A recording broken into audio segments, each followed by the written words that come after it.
9, 5, 0. Welcome to the 950 Lounge Show, hosted by Kevin KP Pryor, the LeBron James of the radio game, the amazing Steph Pearl, the extremely hilarious Rodeo, Mike the moderator, and of course, Backstage Ed. You are listening to the best team in radio. And now I present the 950 Lounge. To my immediate left, a gentleman. Maybe you know him, maybe you don't. You certainly have vibe to him. If you're under 30, probably mama and daddy probably made you with his music. Williamsburg, to be exact. He's an Erasmus Hall Dutchman, and he's here at 950 Lounge today. Ladies and gentlemen, the legendary, super talented Mr. James D. Train Williams. Welcome to the show, bro. What's up, man? Glad to be here. That was such an introduction. Well, I'm sitting up here. I'm like, okay, the light is on. How you guys doing? doing good, but I'm good. Saturday morning. I didn't have my cereal yet, but I'm doing okay. Did you take the D train up here?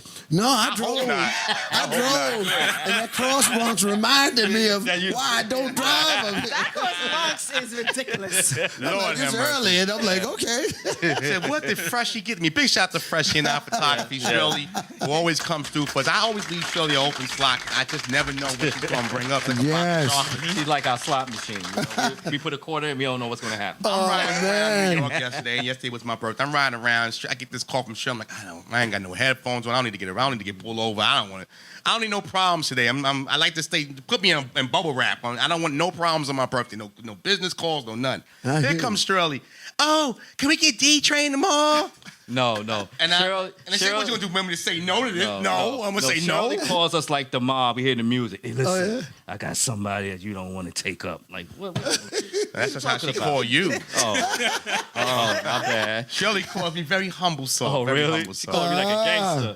You called know you you gonna put this gangster-fied. on, right? Yeah, all right. I know Shirley. where you live. Yeah, exactly. Yeah. Let's talk about it, man. You've been in this music game, 40 years now. 35. 35, 40. 35, yeah. So you're talking about, just the catalog is tremendous of music. Talk about how you got into music. Yeah, from Brooklyn. Yeah, I Brooklyn started kid. out as a football player. I was a football player for the Erasmus Dutchman. I was defensive tackle. We won the As soon as you got that championship. first hit, you went to music, huh? Oh, no, you know what it was? I was trying to make the squad. I just kept saying, I ain't going to be riding the pine. I ain't going to be sitting on the bench. My mother's not going to be coming to watch me in a clean jersey. So I went to camp and I started like huffing like a bull. And like all the guys that were on offense were seniors.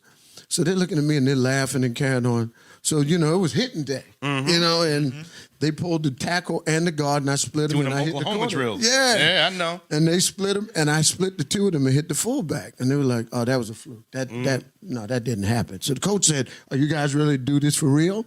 So they split. They ran the same play again, and I split the tackle, hit the quarterback, and it was like, okay, we're gonna get this brother named. So they gave me the name D Train, which was the name of the actual train that runs through Brooklyn. We used to take the Church Avenue through Brooklyn. And getting into the music business, there was a lot of guys in our school like Will Downing.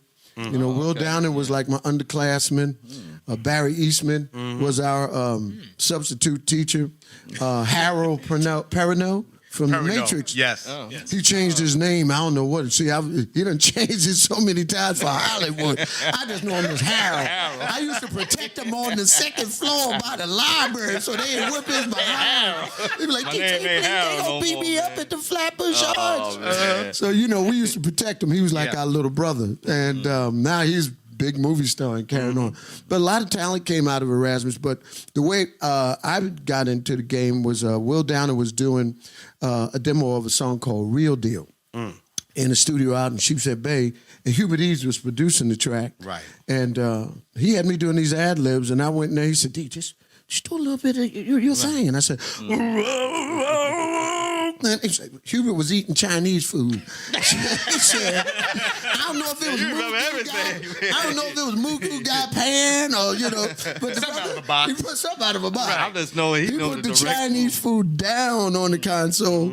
And, Hubert's like one of the dudes try to be cool because he's from Minneapolis. He's like, tell him to do that again. Just tell him to do that again. So I did it again. And then he says, "Oh, good job, brother, good job." And so afterwards, I left the studio. So I'm thinking he's like this cool guy. And Will was like, he started jumping up and down and saying, "Give me his number, give me his number." Right. We wound up going over to his house in on Ralph Avenue in Jefferson in Brooklyn. And I walked in the door, and he's like, "Man, I got this track, man. I know you can hear it.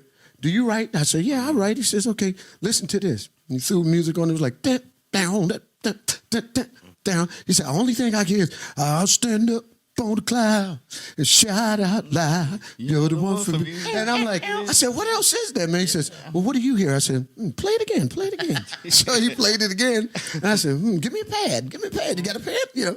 And I wrote, "With this new love I found, takes my feet up off the ground, fly." And we wrote "You're the One for Me" and "Keep On" in the same day. Wow. Yeah, and the rest was history. But Yeah, now it takes a whole month for somebody to write one verse. yeah, oh man, I know. We'll be back next week for the second verse.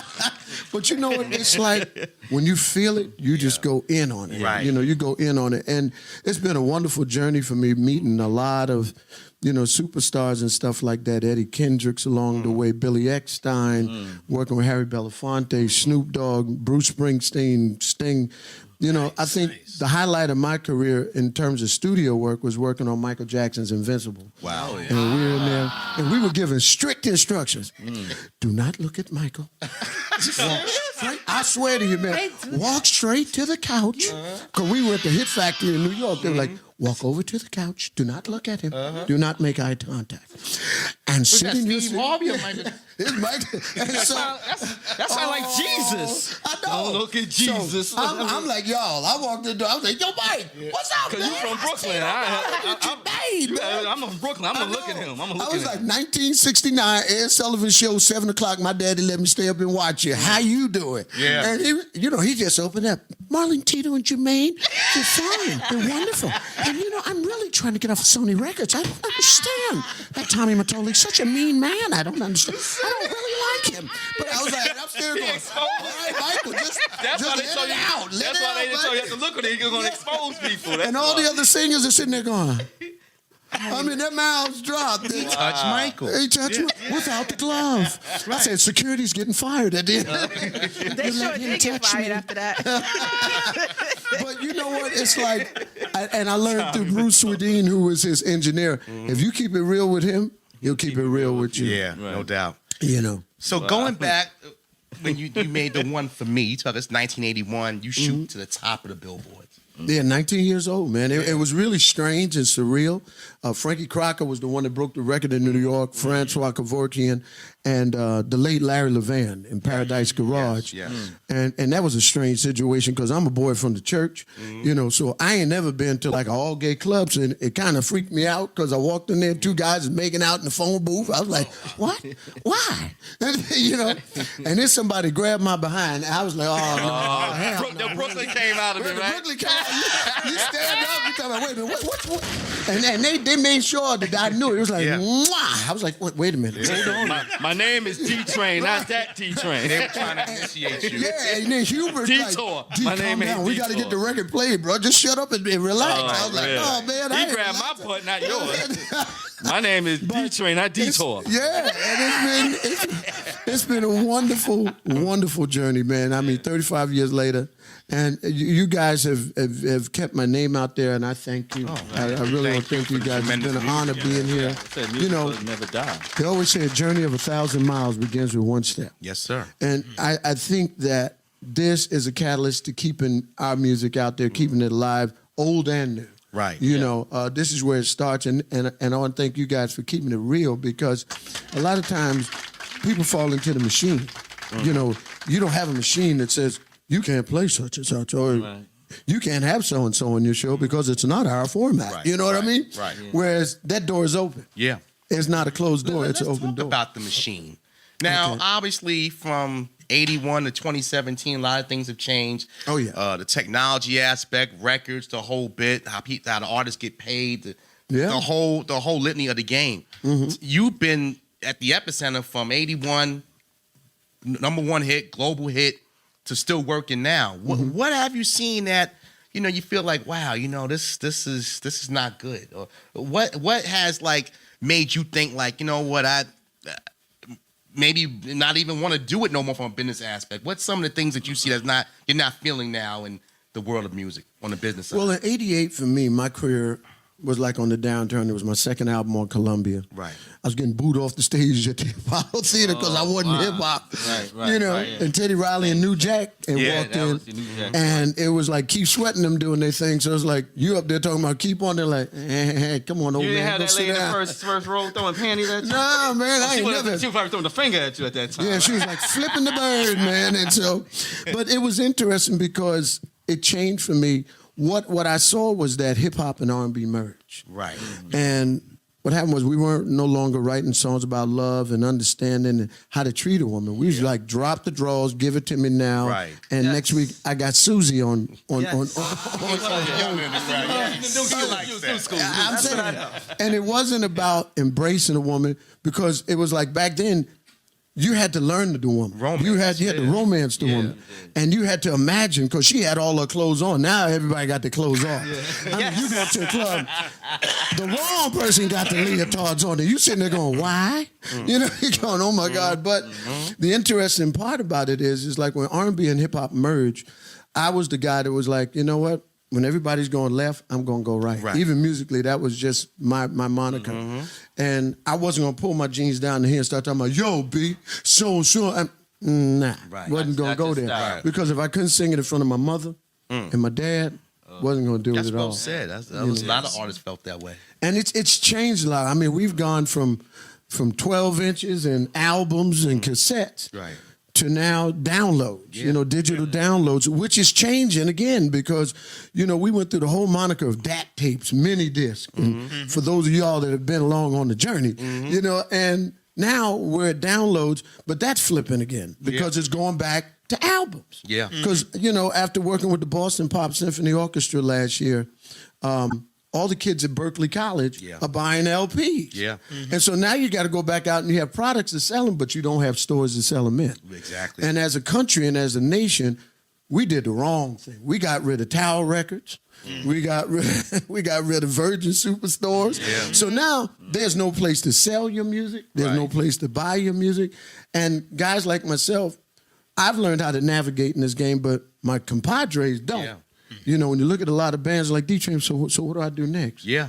A lot of them don't own their publishing. So the publishing is getting played everywhere else. And well, how am I supposed to collect? Because the only place I know to collect from is BMI. Anything else that was a record label, there is no more record label. So how am I supposed to collect my artist royalties? Right. But now there's something called the 1978 Act where all of your rights and intellectual properties are turned back over to you after 35 years as a songwriter. Right. Okay. I say this to all the brothers out there and sisters who are songwriters in the game. It's called the 1978 Intellectual Property Rights Act, where all of your rights as an artist, as a publisher, as a songwriter, including your masters, are turned back over to you after 35 years in the game. And so you can own it, and then you could perpetuate your own madness, sell it, or put it up on the market, re-release it, remix it, do whatever you want. If somebody wants to use it for a music video or for a film or, for their record, they got to come through you now. They got to come through, and they have to pay you now. So you set the bar, you set the price. And so the people say the negative thing is that it went digital, but I say the positive thing is that it went digital. I always try and turn, chicken into chicken soup. Chicken salad. Yeah, thank you very much. I'm so glad you helped me with that. Salad, chicken salad. I'm going to use that in the song. Chicken salad and chicken soup. But what happens is when you turn it into that, the digital domain is in our hands because Prince showed you can't watch my videos unless I say so. Yeah. Oh, yeah. Yes. You got to go to Purple Rain or whatever his website was to download or even view his videos. Now, when he died, all that changed. Right. It's like you got so many dedication videos of Prince now on the air. And it's really strange how his career and my career was doing this. And we were coming together. And he had done my song, which was unbeknownst to me, You're the One for Me, since 2006. Yes, yeah. He was opening up all of his shows with You're the One for Me. And I didn't find out that he was doing my music till 2013 when I get a call 11 o'clock at night from his keyboard player, Mars. Mars like, yo, Train, what's up? I was like, hey, how you doing, man? He said, Prince wants your blessing. I said, 7 years later? I know. I said, Prince Marky D? What Prince you talking about? What Prince you know? From the Fat Boys? What Prince you talking about? No, you're talking about Prince And he Charles. said, no, Prince, want your blessing. I said, Wow. Okay. Well, you know what? Give it to the brother. Tell him he has it. And, you know, my blessings on the 21 nights at the L.A. Forum. Yeah. And so what he did was he played it for 21 nights at the L.A. Forum. And when he died, unfortunately, last year, I get a phone call from the Boston Pop Symphony Orchestra in Boston. And like, D-Train, we need somebody to sing Purple Rain with the orchestra. I've never performed with orchestra in my life. And I was like, okay. You know, and I went out to Boston, performed at Symphony Hall, and they were like, would you like to go on tour? I said, hell yes. Of course. And I toured with the Boston Pops all last year and singing Purple Rain. Singing Purple Rain. It's the length of your music. I mean, again, from, you know, Michael and, you know, working with Mary J. and, you know, Burt Bacharach. You just, again, you're a renaissance guy in the game because you can touch anything. I mean, you've even worked with Disney. I mean, you've done Pokemon. I mean, it's not too many people who can say that. Diverse. And, right, and that just means you're a chameleon. And you know, that should be you definitely should do seminar conversation with a lot of artists because I think artists are so Definitely boxed need that. and they feel like, you know what, I do one genre of music and nobody's gonna like me here if I do this or if I don't keep it real, you know. So I think music is expression, it's an art form, and if you can't, you know, do other things, then you're missing the point. Well, what I feel about music is there was a time in history where music was colorless. It wasn't black, it wasn't white. It wasn't green, it wasn't purple. James Brown in 1967 on the Dick Cavett show had 39 white children sitting on the floor singing, say it loud, I'm black and I'm proud. Yeah. Now, I know they got spankings when they went home, but and they had to have a conversation with mom and dad, but they was on the floor like, say it loud, I'm black and I'm proud. And they were all white. Because, you know, black kids didn't get invited till Soul Train came out. So right. it was like, they all white saying, I'm black and I'm Clark, proud. all those shows. Yeah. And then you got black kids singing Elvis songs in the ghetto and from his films. Yeah. So, you know, Tom Jones, and you know, I grew up in a church, Washington Temple Church of God in Christ, where Ronnie Dyson was my choir director. Al Sharpton was my junior church minister. So I got an education about the business at a young age. And, you know, I had to get permission to leave, to come out here and sing from the pastor. It was like, so, son, I hear you're doing that worldly music. That's, you know, me and my brother grew up in church. My mother called it bibbidi bop music. Only play that bibbidi bop music, all loud and everything. You know, and he says, son, as long as you keep God first and stay humble, God will bless you and your journey will continue. And my mother told me something when I was like 13, because when I was in the choir, I used to love Stevie Wonder. So I get up there, I'd be like, in grace. And she would just sit there in church and look at me like, Boy, I'm a bust him when I sing. and then when the legs start tapping, you know, in church, you know you get when it. I get you outside. You know, she may take you behind the choir stand, but you gonna get it before 3 o'clock. I've had that happen to me a couple of times. Yeah, because, you know, back in the day, church wasn't 2 hours long. It was 8 hours long, man. You was our church. You was our church. 9 in the morning to like 7 at night, man. And we had broadcasts at 10 o'clock. So it was like, I was in there from 9 in the morning to 11 at night. Yeah, no, we was Saturday after church choir rehearsal. We left the church at 9 in the morning. We didn't get home till 12 minutes, and then got to get up 8 o'clock in the morning for Sunday. YPWW. Oh, Young people willing and working. I mean, we went through it all. But what happens is it set us a foundation of the bar that you would not go beyond in this business. You know, I've been offered drugs, and I started out my career on the road with my band, opening up for Parliament Funkadelic in the Barcades. How was that? And James Alexander of the Barcades made me roadworthy. He said, I'm going to make you roadworthy, man, young brother. And he was a little bit older than me. And so he says, every town we go to, I'm going to grill you on where we're staying, what room you in, what town we in, how you leave the hotel, how you get back to the hotel. And he drove me around through Atlanta, Georgia. He said, now, where you staying? What street we on? What room you in? And he did this every town that we went to, North Carolina, South Carolina, even though we were on tour buses and checking in the hotels. Because back then, everybody was on a tour bus. Right. We got to, and the rock groups and the black groups crossed paths. We'd be out there with Ozzy Osbourne and Journey and Randy Jackson. That was when he was playing for them. And it was like you run into anybody at one of those truck stops. unless it was like the promoter who didn't have the money. That was when it got gangster. That was Big Red. That's Big Red. Gangster, Right? that dude be talking about, well, I ain't got the money for the Gap Band, so, you know, y'all just got to go home. I remember one night in North Carolina, I saw all 5 bands go back to their tour buses, and guns was coming out left and right. I thought it was the Wild West. My manager carried a silver briefcase, and he went back and got his piece. I was like, damn, Tom, what, you carry guns? I ain't trying to die out here in the road, you know? And they took the promoter to his mama's house where he was hiding the money underneath his mother's mattress. Wow. And everybody got paid that night, but it was like, that was the way it was back in the day. You know, radio has changed so much because back then, you had to travel the country with an envelope. Right. A big envelope, with several envelopes inside, and be like hitting people off. Well, that's why I'm going to take a quick break, but that's why I want to come back with you because you obviously did Sirius Satellite XM in the early days, and that was kind of the transformation from the envelope radio to the digital radio. So I'm going to come back and get more into that. We're talking to a legend, James D. Train Williams. Come on back. We're back on the ride, 950 Lounge, Saturday morning. Again, thank you for taking some time out to join us on this great show we have today. We're still joined by the legendary James D. Train Williams. And through this 35 years of music, you find yourself about 16 years ago at this new fledgling data network. That might have even been before Stern got there or around the same time. Yeah, it was before Stern got there. Before Stern. Yeah. And you found yourself at Sirius Satellite. And you're doing, obviously, Heart and Soul. Talk about that experience. Obviously, again, a guy who comes from the church, the 8-track, and, you know, the envelope we talked about earlier. To now, we ain't got no envelope. Well, you wouldn't get anything. Don't get it wrong. People still are using envelopes. Yes, they Oh, are. yeah? Wow. Well, no, you know what they're doing? Instead of paying the promotional director, they're now paying the promotional guy for the radio station.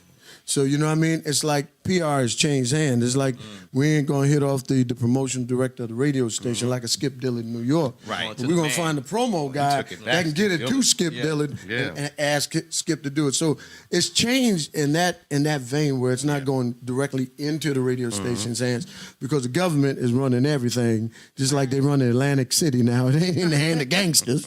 It's in the hand of the IRS. You know what I mean? It's also falling into the hands of your local DJs. See, we forget a lot of DJs that are now at these radio stations doing these shows are actually right here promoting, right here in the Bronx, Brooklyn, Queens, Staten Island, promoting and doing parties. Right. So right now, it's easy to get your music on the radio and hitting those DJs up because once I know you and you know him and me and you are cool, you're going to put in the word to him. I'm going to slide you that check, and now you already going to be playing my music in the local establishments that's doing the after work parties, that's doing all of that stuff. So once you get in your street credibility up, now you're going to be hitting the shows out there in Barclays and things like that. True. So it's definitely you know still flowing. Yeah. Oh yeah, absolutely. On the lower level. So did you find that with the Sirius Satellite where now that the game had changed a little bit, what Sapphire is saying, it was not just the dial anymore? With Sirius, everything went through the top heads like Mel Karmazin and Joe. Right. You know, nothing in terms of like nepotism or things that if they wanted BJ Stone to play a record or something like that or program their record, they just pretty much brought it up there because the label brought them up there. So when Angie Stone had something new, Music Soul Child had something new, they just went straight directly to the source. I think Sirius was a great experience for me because it taught me how to shut up and listen. You know, because when we have general conversation, we're so used to, I believe what you said. Yeah, you're right, man. And they're like, D-Train? Okay, so let me explain how this works.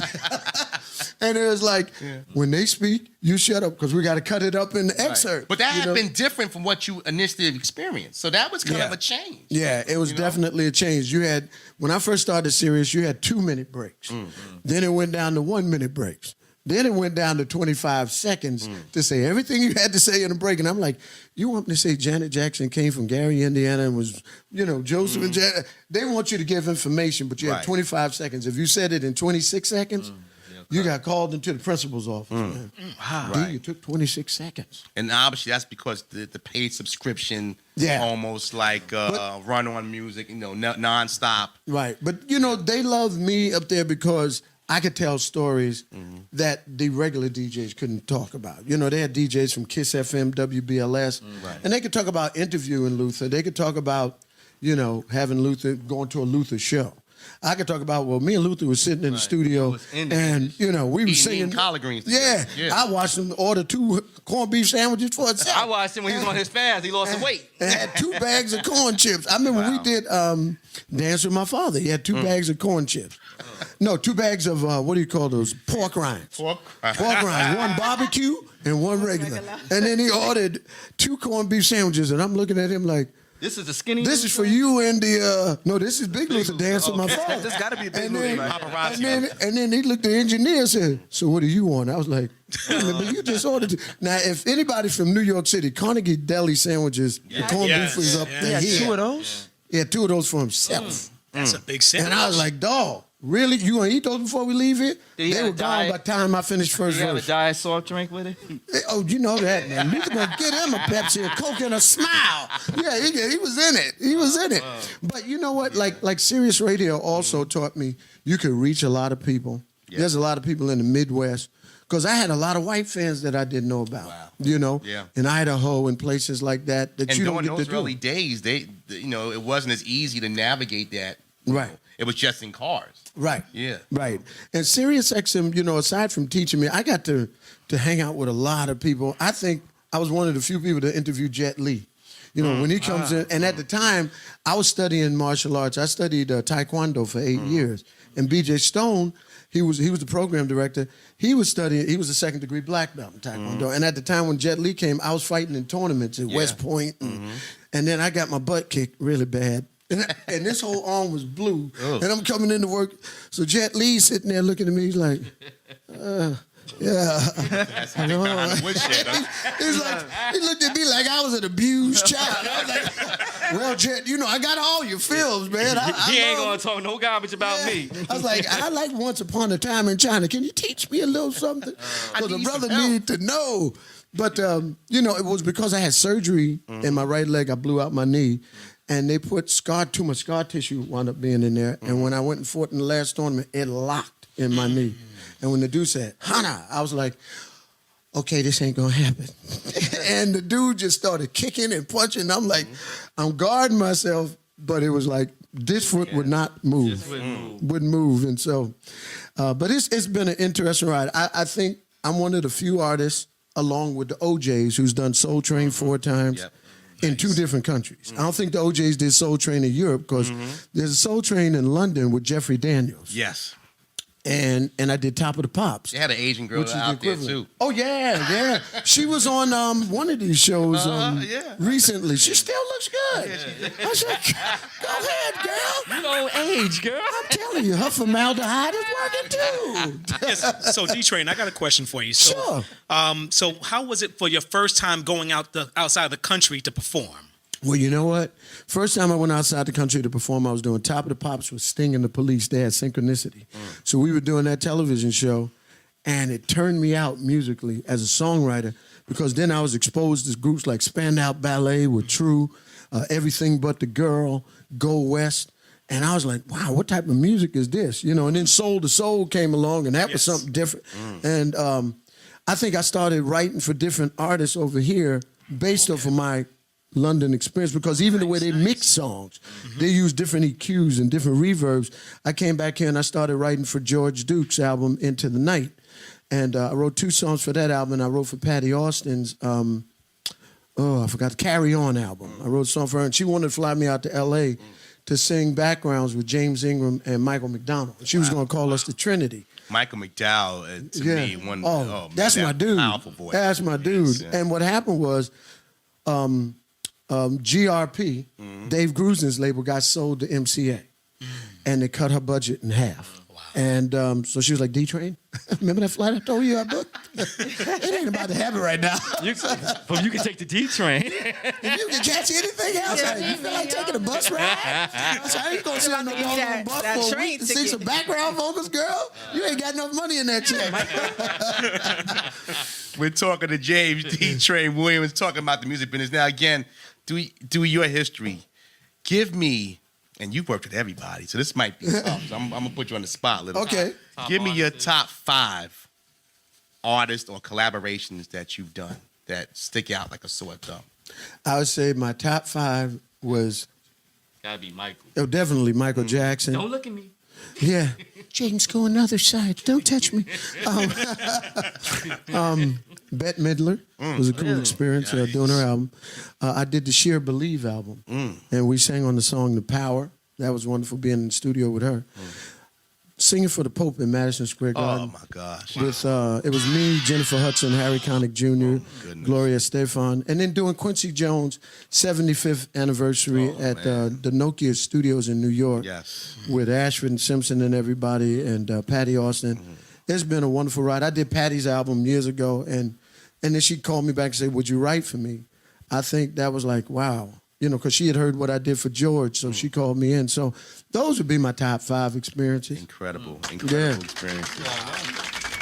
Well, you know, it's been a fun ride because I think when you place yourself in the universe of acceptance, see, a lot of times our egos tells us, "Oh man, well, you know, I done did this. I don't need to step down off my pedestal to do that." But sometimes when you humble yourself and you lower yourself down. See, my mother always told me, if you bow your knees before God, he will raise you before kings. Amen. And so I've always been humble enough to bow myself before God because what she also told me, she said, it's not about you. It never has been and never will be. Because when you're gone, they're going to replace you with somebody else. See, there's 4 stages in the artist's life. You need to talk to Trump right now. No, I don't even want to talk I don't even want to look at the TV when he's on. Old lying bastard. But anyway. Wow. But what happens is, reality, there's 4 stages in an artist's life. Yes. Get me D-Train. Get me a younger D-Train. Get me somebody that look like D-Train. Shave your head like D-Train. Get me D-Train. And it circulates all the way back to you. So my career has come full circle, and I'm back where I started from. I'm writing a new album. I've got a new single out there with Lenny Fontana called When You Feel What Love Has. But you got to get us. Yeah, I got to get it to you. They're playing it at Yankee Stadium games. The Mets was losing. Listen, I want you to know that. Wait, on that note, the Mets won 3-0. They won 3-0 last night. That's because they just started playing a song. That's what's happening. So now you're winning in both stadiums right now. I know, right? Play that song at Jet games this year? No. Thank you. Don't let them taint your brand. Don't let them taint. That's tainting your brand. Don't let them taint your brand. I'm still pissed off that Geno Smith is a Giant. Are you serious?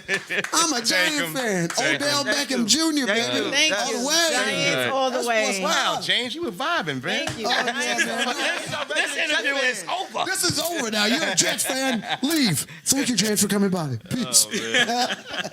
950 Lounge right here on Saturday morning. Yes, James had to have breakfast. Green donuts. Oh man. But real quick, miss, we could talk to you for hours, and we definitely gotta have you back. Yes, please. I'll come. I will be here with bells on, man. I love you guys. Don't take the Cross Bronx. Yeah, right. Oh no, man.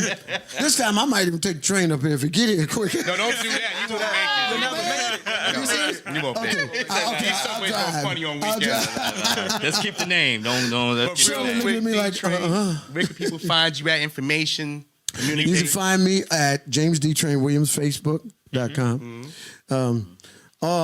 And you know, I have a James D. Train Williams page. I have a D. Train fan page. So you can check me out there. And I'm getting other sites up and things as I go along. Putting together a new, promotional staff team, Non-50 Network. Shirley's sitting back there with a thumbs up. Shirley's gangster now. You may not make it. I know, right? She said, you see your face. Like my Harpo, remember? And you know what? She put up that one finger. She put up that one finger. Like this. She was like, that's the wrong finger. But we ain't gonna do it. Well, continued success, my brother. Thank you. It's been an honor to be with you. On another 50. Yes. And we keep blessing you, man. Thank you so much. God bless you guys. I hope to be here. Yeah, you're about 40 years old, bro. I'm thankful. Thank you very much. Really good. Thank you very much. You were sweating when he said it. He was like, good. I said he said 40. I'm feeling the light. James D. Train Williams. This young lady to my left, to me, needs no introduction, and to a lot of y'all really shouldn't either. She's artist that's been around for many years. She sung lead for the legendary group Chic with Nile Rodgers, and she's now rocking on the 950 Lounge Show. Ladies and gentlemen, welcome the superstar herself, Miss Alfa Anderson. What's going on? Hi, I'm wonderful. Good to be here with you today. Thanks for the invitation. It's a real pleasure. Thank you for coming. I know something, recording noise like yourself. This is a little early. This is roll over rim style. But I appreciate it, and I'm sure our listeners do as well.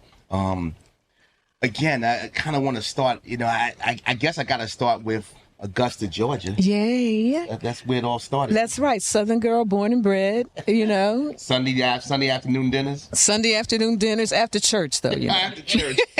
Well, this is our poor pit right here. You could have brought some chicken, some rice. And I can fry it, too. All right. But we don't have all-day church. That's at all-day church at like 7 o'clock.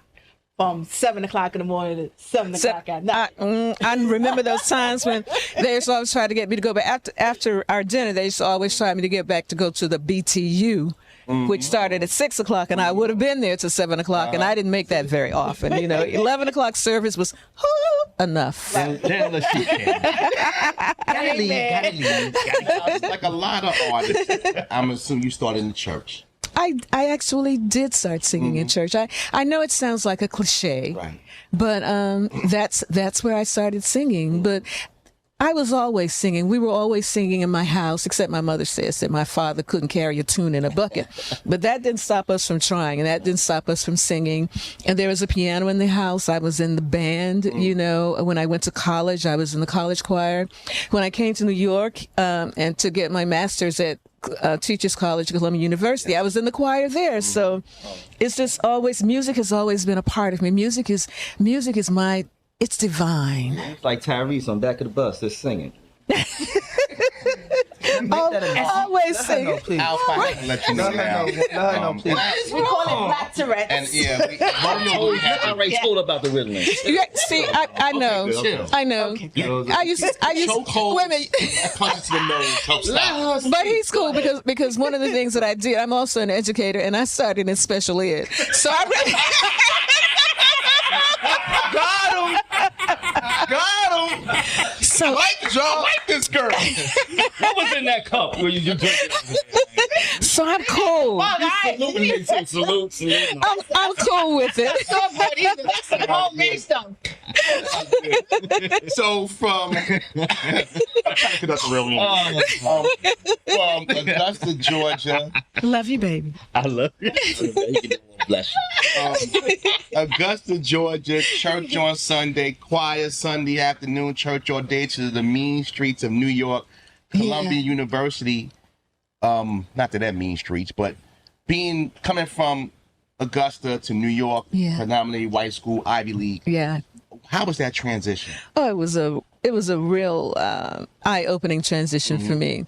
I grew up in the segregated South. Right. Now, a lot of people think that was a horrible thing for me, but I've had this conversation with many people. It was wonderful because I got to see every layer of society reflected in my own community, because we couldn't go certain places. The doctors would not take care of us. We had to become doctors. We had to become dentists. We had everything. When my husband saw my high school yearbook, he says, wait a minute, because he's a New Yorker. He says, wait a minute, your principal is black? I said, yeah.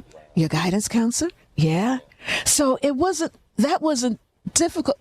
Knowing who I was, I had so much love. By the way, the principal of my junior high school was the chairman of the deacon board, so that also meant that I couldn't do anything at school that my mother didn't know about on Sunday. So it was a closed community. So when I got here, I was anxious to be here because I really wanted to know that I could hold my own anywhere in the world with anybody. This is the place to do. Yeah, this is a place. This is a place. Without question. That's so interesting because you would normally hear how people wouldn't want to be in an environment that's so segregated.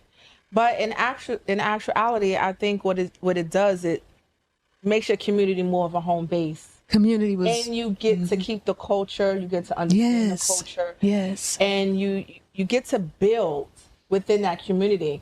And that's why you start to see now why the breakdown within the African American community is so different from the Jews and the Irish, because they built that community and kept it. Where you had some communities we were together, then you have we over here we're separate still, And over the years, we've continued that process where we haven't been able to just fully connect as a group of people. So that's so interesting because I've never heard anyone that grew up in that time period, ever that you've grown up, that said that they appreciate it. I really did, and our money circulated in our community so many times until it went out of the community. So we were strong in that way. We loved each other, we supported each other, we took care of each other because there was no such thing as not. You know you had an issue, right? Because everything was good. Right. Look, I didn't know I was poor. Right. Exactly. Because I was rich. Yeah. Rich in love. I was rich in so many other things. So well, you said other things. I was going to say, give me $20. Yeah, that's really. You said you the educator and special ed is your forte. He's still learning. I need my medication, buddy. It's medication time. It's happy time. Let's put some of that orange juice outside. Whatever you That's like a woman coming to the room. It's medication time. Like, oh yeah. We talk about this every outfit. I'm sorry, let's get back. I deal with this every week. I'm so glad you. But I love it when she said it's medication time. Leave the room, Oliver. Leave the room. So from that teachers college, then you go work with the Cannonball at Carnegie Hall. Yeah. So you're performing on Carnegie Hall stage. Yeah. And then obviously through this process, the break happened. It did. I was like singing background, and one day I was working in the studio with Lou Courtney, and a friend of mine, Edna Holt, says, there's some friends that I want you to meet. They're rehearsing in the other studio. It's this guy named Luther that you've got to hear sing. And Fonzie Thornton and Michelle Cobb. So when we got a break, we went over there, and they introduced me to everybody. Fonzie, after I met him, he took me over to Luther, who was sitting in the corner. I will never forget this. And I sort of memorialized some of this in my song, When Luther Sings. Luther was sitting in the corner. He's big Luther. Oh, okay. We was going to ask y'all you. Know. I wanted to know. This is the 70s. This is paparazzi. I don't know that. I don't. He was baby. That's all right. Baby. So Georgia coming. It is. So he was sitting there, and he had an overalls, and he had his head down. And so Fonzie said, Luther, I want you to meet Alfa. And he slowly raised his head. He shook my hand, and he put his head right back down. He was so shy. And then I'm like, oh, wow, that went well. This brother doesn't like me at all. Maybe he was in his zone. Sometimes he was in his zone. Well, that's true. Yeah. That's true. And he was, because when he got up to sing, I was totally smitten. Wow. Sorry, baby. My husband's sitting over there. I fell in love with his voice because it's like, I had never heard anything like that before. Right. Yep. And I got a call. Somebody called me a week later and said, Luther really would like to talk to you. He likes you. So can you have his phone number? Can he have your phone number? And we started chatting. I would go over to his house and we would cook, eat, sing, and I began to meet a lot of people. And one day he gave me that phone call and said, Alfa, I have this session coming up and I'd like for you to come. And it's for this new group. Well, actually, he says it's a friend of mine named Nile Rodgers. He's with a guy named Bernard Edwards, and they have this group called Chic, and it's disco. And I was saying, well, Luther, we've never done disco before. We're R&B artists. And so he says, oh, come on, it's going to be fun. So we went to the studio, and there was David Lasley on this session, Diva Gray, I think Robin Clark, Luther, and myself. But before they came in, I was sitting down marking papers because I was teaching at Hunter College. I was a full-time lecturer at Hunter College. So I was marking papers. Luther walks in and says, all right, where's the menu? I want a chicken. Order me some food. But when I got behind the microphone, or actually in the studio, and I heard Dance, Dance, Dance, the second time I was smitten, just in love with the music, with the that rhythm. Song. I remember going to Uncle Ronnie's house, and we had an uncle that was always playing kind of on the music, and he would play that song. And I actually preparing for this interview, it played in my head like, wow. That's one of the beauty with this show. Like, we get to bring people in, and it's funny you mentioned about Luther in the studio. We had D. Train Williams up here a few months back, and he talked about his love for Luther as well. Talked about Luther with the food and the pork grinds, that he had to have a big bag of pork grinds at all times to eat. You're laughing, maybe he had pork grinds with you, but he always talked about that. And again, you know, for somebody to have those thoughts, like, wow, I remember pork grinds. He said it still reminds him of Luther to this day. Yeah. We ate a lot. I remember one time we were doing a gig in Long Island. We went out. We snuck away after sound check. We came into the city. And we ate so much, and we got back. My husband's laughing because he was a bass player on the gig, and he remembers. I didn't get no chicken. He remembers. I ain't even get nothing back. Every time Luther and I looked at each other, we just go, because we were so full, we could hardly move on the stage that night. But those were great times. But I learned so much from him, and that day, what I learned is the power of intention. Wow, intention is really important. Follow your passion. You have a dream, but then you do the work to make that dream come true. Right. And when I stood behind that microphone, I said to myself, you know what? I really love this music. I'm going to put my heart into this. And because I did, it worked for me. You know, it worked for me. So at that moment, I said yes to life and decided that, it's really okay to be an artist. Yeah. And it's okay to live your dream and to follow your dream. You started in 77 with Chic. Yes. And then 78, the break came to be the lead. Yeah. I was scared. I was nervous because I had never been a lead singer before. I was not groomed for show business. I was groomed to be an academic. Music is something that it's a passion. It's just something that I did, but I was groomed in academia, and I just knew I was going to be this college professor and have a PhD, you know, and I still have a love for young people. This is why I love you guys so much. I came up and told you, I love you. Thank you. You know, I really do. The spirit of what you have. You too. Well, thank you. The spirit of what you have is powerful. He might really hit you up for that 20 now. As soon as you start to love things. She first came on, she's like, you know, you're my kids. I was like, well, where you been at, Mama? You been 40 plus, Thanksgiving, Christmas. And she did what a black person would say, well, I've been away, baby.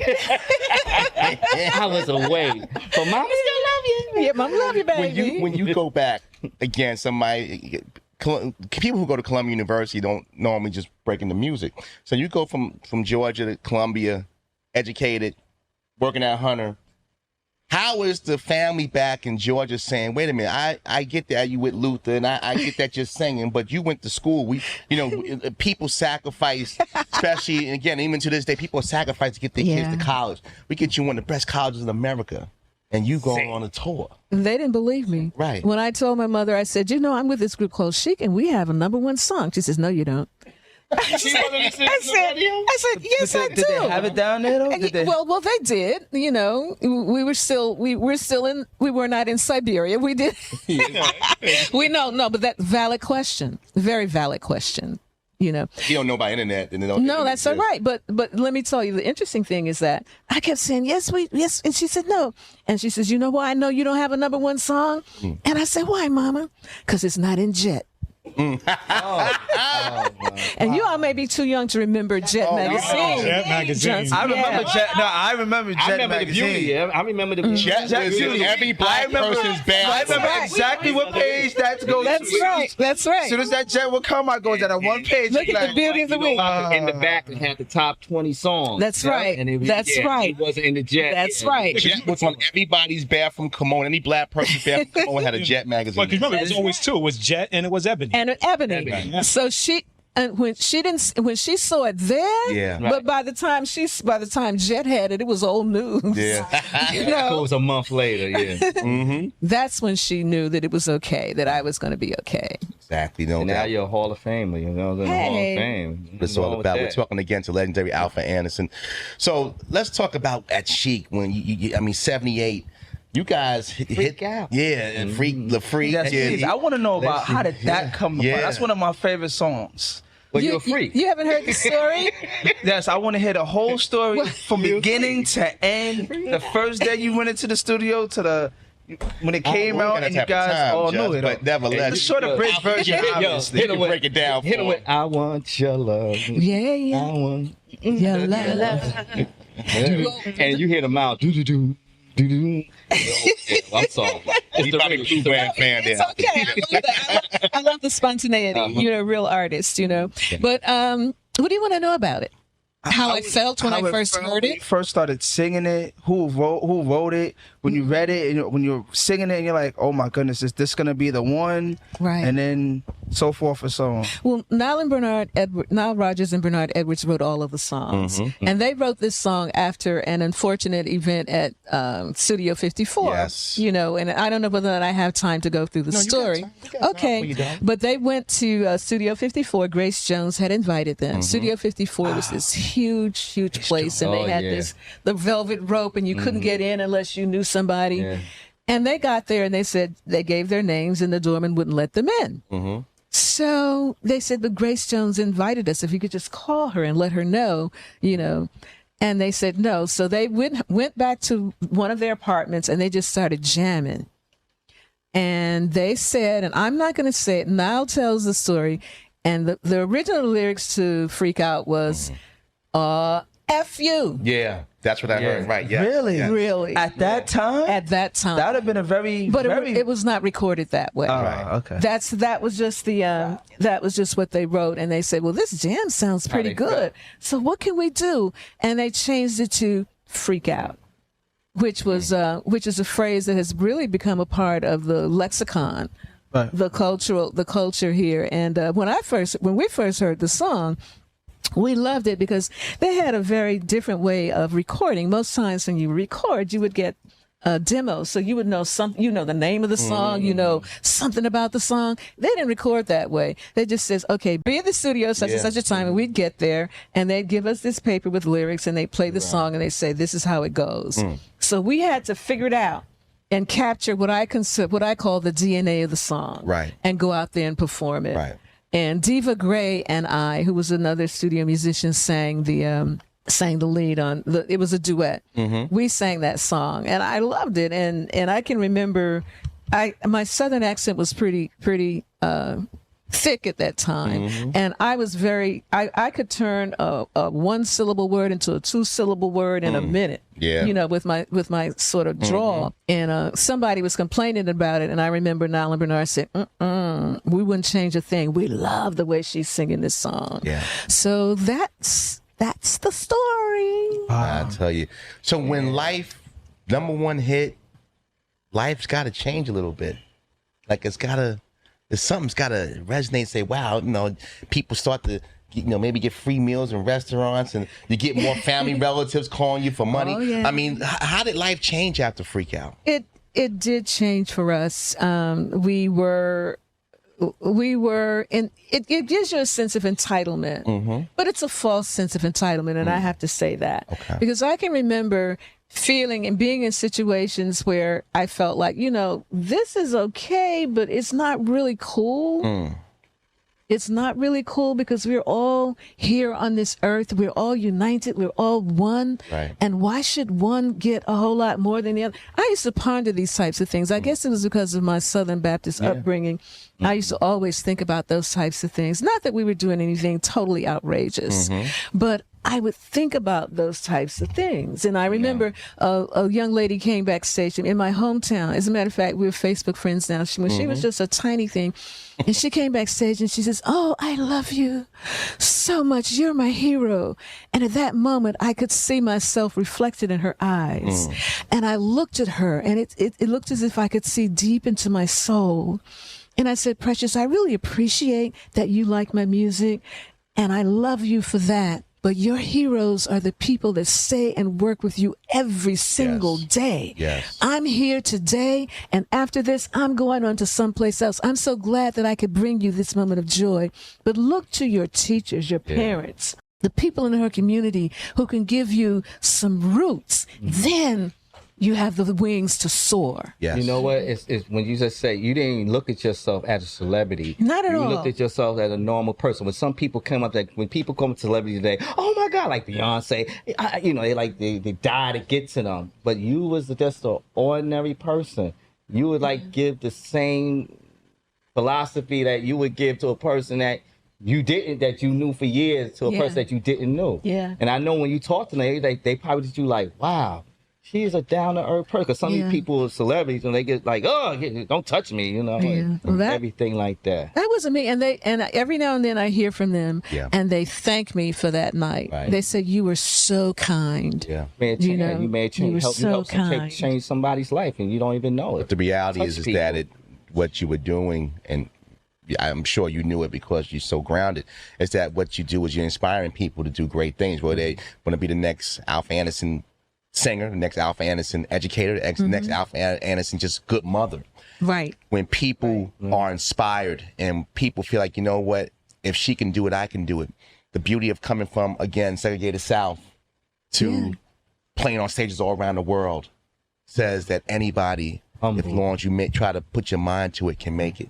We're still talking to the legendary Alfa Anderson, formerly of Chic fame, but we enjoy those stories, and we're going to get back to a few in a moment. But I really want to dive into what you're doing now, because a lot of people we brought the D trains and the Milk D's. People go, oh, yeah, that's great. I love the music. But they ain't done yet. They ain't done yet. You got some stuff you're doing now. Let's talk about what you're doing now. You got a song you just put together with, obviously, somebody who's very close to you, Luther Vandross. Yes. Bless his heart. Rest in peace. And you put this song together. Talk about that a little bit. Well, I was getting ready to do my first solo CD. I had not done a solo CD, believe it or not, in all of this time. Wow. And my family kept saying, you need to do something. And I kept feeling like there was something inside of me, you know, that I wanted to express who I was. Right. And I would wake up in the morning and in the like 3 or 4 o'clock in the morning, I would just start writing. Right. And I was saying, you know what, I've got to put a Luther song on my CD, because one of the things that he used to do is he always would put a song on his CD of somebody that he really loved. Yeah. And I was going through all of his songs, and I said, well, what should I do? And then finally it occurred to me, why do a Luther song? Why not write a tribute song to the man himself? Right. And that's where it came about. And it's really autobiographical, the song about how I felt when I actually met him. And the Perfectly Chic song is also a tribute song. Yeah. You know, when I come back again, I can talk about some of the other things that I'm doing. Yeah. But I think it's really, really important for us to know that we are not in this world alone. Yes. And you have to give thanks to people that have supported you and helped you along the way. Right. You know? We just heard that Luther song before we came back to talking. And, you know, again, like I said, it's the names that you're rattling on, people say, well, I know those people. But we all have that person we love, whether they're famous or just famous to us. And I think that's, again, what you're sharing is not just about music, it's about life. Absolutely. Yeah. And that's what it's all about. Music is reflective of life. Like when I used to tell my students that I was a high school English teacher as well before I became a high school principal. Right. But I would tell my students, I said, you know something? You can study history to find out. You can read certain types of books, or you can look at the artists of any era, because the artists, the dancers, the poets, the writers, the thinkers, those people give you the spirit of what it's all about. Now, you just mentioned the era, the time. Music represents the time, the artists that are in the time. You work with kids, you're still in the educational system. With some of the music today, okay, some of the artists, some of the language, some of the 808s, what have you, what do you think about that, some of the music and artists today that are kind of leading the charge compared to what it was when you were at your height?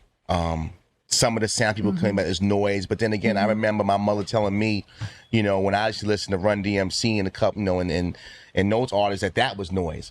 Do you think it's just a progression of music where, okay, people just say, you know what, they don't get it because I'm not in that era, or is it really something where the music today is it's just not right? Your thoughts? Well, I wouldn't say that it's not right. I'd say that music is reflective of the times, and people write and sing about what they know. Right. And so one of the things that I think that we can learn from each other. I like to learn from young people, and I would like to think that at this point in my life, I have something to share. Right. And when you put it together, you're strong. Yeah. You guys lead the way for me in so many ways. It's because of you that I'm beginning to understand technology. Yeah. You know, you guys are really good with that. Right. I wasn't good with that. It's because of you. I understand that you really have to see yourself as a brand. You are a commodity. Yes. And you got to sell that brand because we live in a capitalistic society. Speak on it, Alfa. It's because of you that I've learned these things. It's because of you that I've learned to be fearless. Yeah. Right. To be fearless. You know, and people always say, well, I don't know what's wrong with these children right now. I say, well, they're yours. Right. They don't want to claim them. They're yours. Only time they want to claim us was on the taxes. They don't want to claim us was on taxes. Otherwise, we don't understand them. They're yours. You know, they're yours. Where'd they come from? Yeah.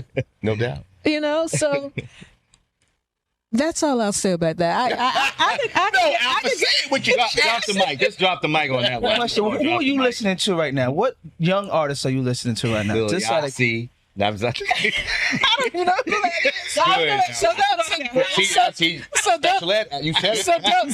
So don't embarrass me up in here. But you know, I do like people who have a throwback vibe. You know, so I like Bruno Mars. Okay. You know, Mary J. I mean, this girl can always come out and sing for me. But I know she behind text probably. Nasalique, Yeah. Liz Wright. You know, there are people I like, Avery Sunshine. There are lots of people that I really like that I listen to. I like Chance the Rapper. You know, I try to listen to a lot of different types of music because you want to stay informed. I feel like if you're not learning and you're not engaging in this world, then why be here? Yeah. Why just take up space? Exactly. Yeah. At the end of the day, you have to stay connected. No matter what era or journey you in, you have to stay connected, especially being an artist. But was there any point in time in your career where you had a little self-doubt? Oh, yeah. Because I find that sometimes people can get scared of success. Absolutely. When they see things have turned. So what point maybe have you said, you almost doubted yourself? Maybe this wasn't the right thing for you? I've doubted myself so many times. And I was reflecting this morning that I had to learn how to love me. And how to embrace me. When I was singing back in the day, there were so many wonderful singers around me who had these wonderful voices. Yeah. And I've always had a soft voice, a soft speaking voice. Well, my husband will tell you that I can raise it up a few decibels, but basically... Drake saying, listen, I ain't getting involved in your interview. Like most divas do. You know, but because my voice was different.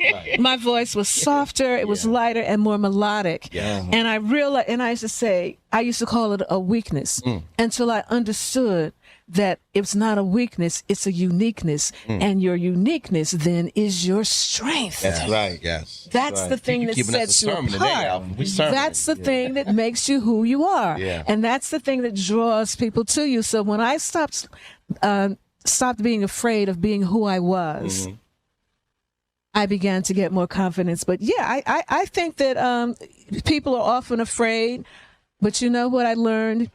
Be afraid and do it anyway. It's a natural emotion. Do it anyway. It's funny, a former football coach of mine used to always use the analogy of the man of 6-second airborne, that they were afraid but they went anyway. So when they were going to bomb in World War II, they were afraid of dying, but they still went. So if you're going to continue, if you're going to push for something, that's a natural emotion. If your fears get the best of you, then you'll never achieve greatness. Because failure to me is a one step closer to a success. Absolutely. Because success doesn't come until after you've tried. And failure is just a lesson. That's all it is. Yeah, because they always say you're supposed to be afraid, but you're supposed to be able to, when you get on stage, you're supposed to conquer your fears. And you turn the fears around, the energy, the negative into a positive. That's right, and use that. I heard Pete Seeger say, who's a folk singer, said that when you're afraid or nervous on stage, it only means that you still have respect for your audience. And I don't ever want to lose that respect for people and for my audience. I was scared to death when I was doing this CD, Music from My Heart. Yes. And I decided to name it what it really was, Music from My Heart. And I'm saying, look at me, you were out a long time ago. And people were saying, you're too old, you're too this, you're too that. And I said, you know what? Stop listening to people with limiting thoughts. Yeah. and limiting behaviors and just be who you are. So I'm very proud of my record, Music from My Heart. And a couple of days, I got the biggest surprise. I've been nominated Female Vocals of the Year by Soul Tracks. Nice. You know, and Congrats on that. yeah, I'm like, you know, so when you follow your passion, it doesn't matter because certain things are social constructs. Yes. They're not real. They're not real, and it's all energy. Mm-hmm. So just be positive with your energy. You know what? And strategic with your mouth. Another drink, baby. Another drink. So I do want to. Can I take a moment to tell people how they can vote for me? Yes. So Alpha, nobody getting rid of you, baby. So This you know, house is I not wrote the house without that chair. Oh, well, great. Well, I wrote it down so that I wouldn't make any mistakes. But it's the Soul Tracks 2017 People's Choice Awards, but you have to be on their mailing list in order to vote. So you can go to soultracks.com, check sign up, and follow the prompts, and you'll be able to vote. They will send you an email ballot on November 3rd, and you'll vote. And I'm in good company because some of the people that I talked about, people I really like, we're in the same category. So I'm in the category with people like Liz Wright and Maisie Leaks and CeCe Winans, Macy Gray, and Avery Sunshine, and me. Alpha. We're going to put it on our website. We'll get that to backstage a little later, and we'll make sure that we had that link on our site as well. So that Okay. you know, if somebody's a little bit rodeo-ish. Because CeCe got the Christian world. Oh, that's going to be hard. Don't start with her. I do have this question though. You know, so many people like myself have looked up to you and followed your music, but who was your number one? Who was that one that kind of inspired you? Because I find out people that do music, love music, is passion. That's something that's instilled in us from little. But it's always that one person that's just like, yes, and tells you to go forward. Who was it for you? For me, and I had a chance to tell her this, was Dionne Warwick. And the reason I loved her is that she sang melody. And I've always loved melody. I mean, I knew that I was not going to ever be an Aretha Franklin. Well, you know, that's just not my lane. You know, but I loved her, and I had a chance to tell her how much she inspired me. And she says, "Really?" And I said, "Yeah." But it's like you never know. So I played that stuff so much until my neighbors probably hated my guts. Turn that music on. I know. But she actually was very inspirational for me, as was pretty much the whole Motown roster. Yes. Okay. Beautiful. Okay. I mean, that's a roster and a half. Yeah. We definitely going to do our part, and we're going to vote, and we're going to tell Dionne to say a little prayer for you. Oh, I love that. We vote. Calling me now. Hello, darling. Mama Montego for the New York audience. Before we got a few minutes left, I need one. I know your husband's here. Yes. I need one. Okay. I need one good Chic tour story. Give me one good story. I know it's a million of them. Yeah, keep it clean. But give me one story. Nile Rodgers, you worked with Quincy Jones. I mean, give me one story on the road that, you know, PG this morning. You know, Your students might be listening. You from the Southern, you from the South. Well, I'm from the South, and I remember being on the road when we were on the road on holidays, and that was the hardest thing for us then. And I'm sure it's the hardest thing now. So you're not around for people's birthdays. You're not around for Christmas or Thanksgiving or under the family times. You're just not around. And I can remember one time we were someplace in the South. I can't remember where. And it was a holiday. And it was like Thanksgiving. And it was a big one. And we really wanted to eat. So we got in the limo and we started riding around. Where are we going to get something to eat? Because also in the South, places are closed, right? Right. All of a sudden, we looked out and we saw this sign that they were talking about what they had, and they said they had macaroni and cheese. They didn't even spell it macaroni. You know that's they a spelled soul. it You was in a different part of the South. That's a soul food restaurant. They said macaroni and cheese, and we Soul said, "This is it. That's our spot. This is our We gonna spot. enjoy This is, this is where we're gonna go and eat." Wow. Was the food good? It was really good. Okay. I feel ashamed that food wasn't good. This is macaroni, not macaroni. Macaroni. You work in the South as a restaurant manager? That's why they ain't spell macaroni right, 'cause the food ain't good. That's how long the Did food you work is. as a restaurant manager one time? I don't remember. No, but That's I how you know. spell But macaroni. do you know how to spell? Of course I do. All right, I'm spell it. college educated. Spell it. We don't have time for you Oh, right yeah. now. Music from my heart, Alpha Yes. Anderson. One more time, let the people find that song and the single. Well, I'm definitely on City Baby, Amazon. Yeah. And I really want you to follow me and help this analog girl become a part of the digital world. Definitely. I'm in Facebook, former Lady Yeah, you only got one picture, Alpha. That's we right. got to upgrade. I got it. Yeah, I gotta get more pictures. I got do. Shirley. I do. Shirley don't even have time to get here on time. So my website is officialalphaanderson.com and follow me on Twitter at Alpha K Anderson. And I was telling Instagram. So you gotta get on the gram. I'm on Instagram, but I only have one post because I haven't figured it out. Oh, y'all need We're two going to drinks. help you there. So You need 2 drinks. you gotta help. 2 scoops. Be careful who you give your password to, Confucius say, because then you have a Your cesspool. husband be like, "You on that DM again, Alfie?" Alpha, get off that phone and make me some macaroni. Coroni. Macaroni. Make me some crony. Thank you so much for coming. Oh, man. my pleasure. Yeah, we learned We're gonna see something. you. This is what it's all about. We try to bring the legends to the non-feet lounge because you're legendary, but you ain't done yet. Okay. And I was always want to say, every time we bring people that from our generation, we always say we always learn something. I always say we never too old to say earn to learn something. All right, Green Asian Ham, we'll get you a Dr. Seuss book. Well, she said Coroni. There you go. Alpha Anderson. That was an official spot. We're going to take a quick break. We keep this train Thank you, moving. The best guys. team in Be radio. well. Come on back.